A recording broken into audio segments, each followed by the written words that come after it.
पाचन की परेशानी आजकल 5 में से 4 लोगों को होने लगी है और इसका कारण नाभि का खिसकना होता है। नाभि जो आजकल बहुत ज़्यादा कॉमनली लोगों में देखा जा रहा है, आखिर ये होता क्या है, कैसे खिसकती है और क्या क्या लक्षण लेके आती है, वो हम इस वीडियो में जानेंगे। नाभि सेंट्रल पॉइंट एनर्जी है जो आपके डाइजेशन को, आपके रिप्रोडक्शन को और आपके इमोशंस को बैलेंस करता है और इसका खिसकना इन तीनों में दिक्कत पैदा कर सकता है। अब नाभि खिसकती कैसे है? ज़्यादा झटका लगने से, अगर आप भारी वज़न उठा रहे हैं उसकी वजह से, अगर आप गिर गए हैं उसकी वजह से, या अगर आपका काम जो है लगातार बैठे रहने का है इसकी वजह से, लंबा देर ड्राइव करना पड़ता है इसकी वजह से, आपके पेट की मांसपेशियां कमज़ोर हैं इसकी वजह से, और सबसे बड़ा कारण होता है इसमें स्ट्रेस। ये सारे कारणों की वजह से आपकी नाभि खिसक सकती है। अब ये नाभि खिसकने के सिम्टम्स क्या होते हैं, यानी कि लक्षण क्या देखने को मिल सकते हैं? ज़्यादातर लोगों को नहीं पता होता, वो पेट की परेशानी महसूस कर रहे हैं, लेकिन इसका कारण क्या है? एंडोस्कोपी करा लेते हैं, अल्ट्रासाउंड करा लेते हैं, यहाँ तक कि सीटी स्कैन वगैरह भी करा लेते हैं, लेकिन उनके पेट की परेशानी कहीं भी निकल के नहीं आती।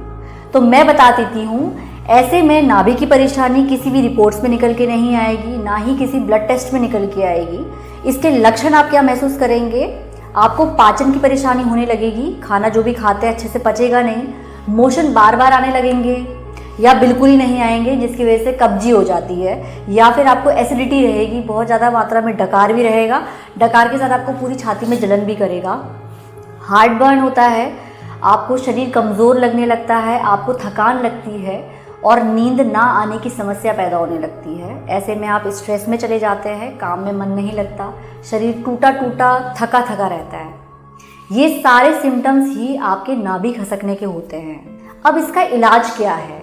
पेट के पाचन के लक्षणों के बाद जब हमारे पास पेशेंट आते हैं तो हम उनके ऊपर नाभि को पहले चेक करते हैं कि वो कौन सी दिशा में सरकी हुई है।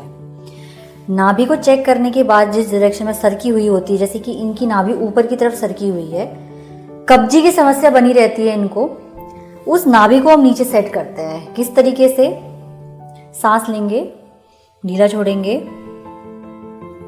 ठीक है, सांस लेंगे, वेरी गुड, अपनी पोजीशन में लेके आने की कोशिश करते हैं और एक झटके से उसको लेके आते हैं। दोनों घुटना मोड़ेंगे, हल्के से सांस लीजिए, वापस नीचे, पैरों को नीचे लेके चले जाइए। दैट्स इट, नाभि सेट है। सिर्फ हाथों की इस तकनीक से हम नाभि को अपनी जगह पे लेके आ जाते हैं और उसके बाद नाभि को अपनी जगह पे रखने के लिए कुछ एक्सरसाइजेस और कुछ खाने पीने के परहेज फॉलो करने होते हैं। कौन कौन सी एक्सरसाइजेस से आपकी नाभि अपनी जगह रहती है वो हम इस वीडियो के पार्ट 2 में बताएंगे, और क्या क्या आपने खाने पीने के परहेज लेने होते हैं वो हम चार्ट का एक स्क्रीनशॉट इस वीडियो में लगाएंगे। जिसको भी पेट से रिलेटेड परेशानी रहती है, पाचन अच्छा नहीं चल रहा है, वज़न बढ़ता जा रहा है, फर्टिलिटी की प्रॉब्लम आने लगती है, महिलाओं में पीरियड्स का परेशानी आने लगता है, स्ट्रेस की वजह से बाल निकलने लगे हैं, ये सारी परेशानी आपके पेट से जुड़ी हुई होती है, जिसके ऊपर हम काम करते हैं और आपको बिना दवाइयों के बेहतर करते हैं। तो अगर आपको भी ऐसी परेशानी रहती है तो दिए गए इस नंबर पे हमसे संपर्क कीजिए और हमारी